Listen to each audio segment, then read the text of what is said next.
What's happening, people? We're back with another piece on this final day of the Classical Days journey. Thank you to all those who've been part of this.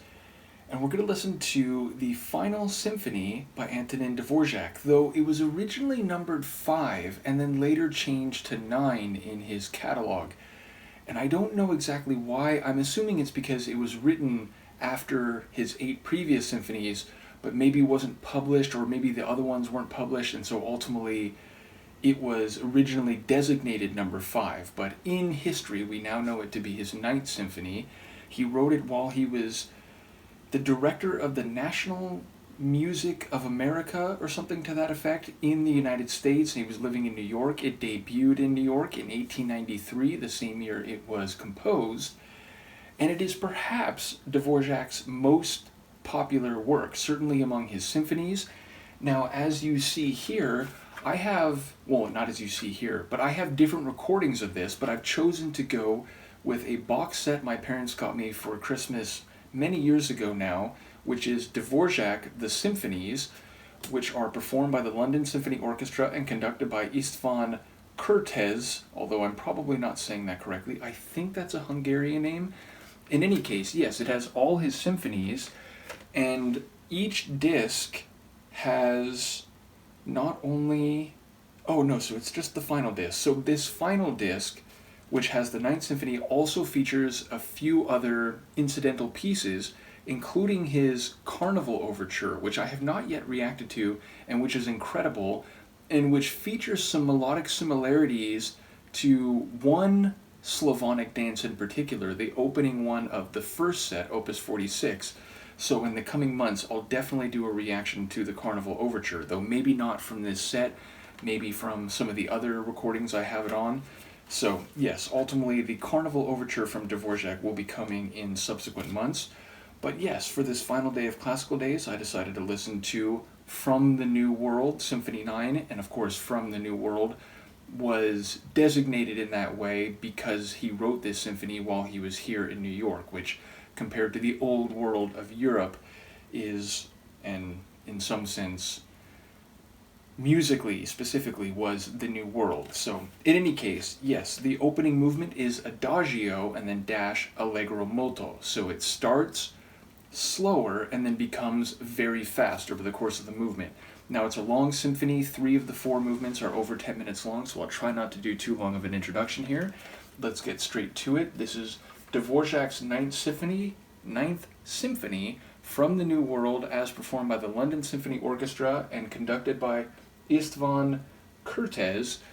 And the first movement, as I said, is an Adagio / allegro molto.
Dvořák is a genius, and however highly regarded as a composer he may be, it's not enough. He really should be spoken of in the same breath, in my opinion, with composers like Bach and Vivaldi and Mozart and Haydn and Beethoven and Wagner and so on. He's on that level. He's just unbelievable.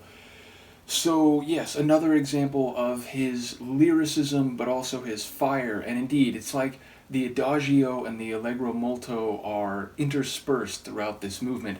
I especially love the way the bigger and more powerful moments have this sense of large-scale drama, but then there's that lyrical section. I mean, there's more than one, but there's that particular melodic phrase which has this folksy lyrical quality.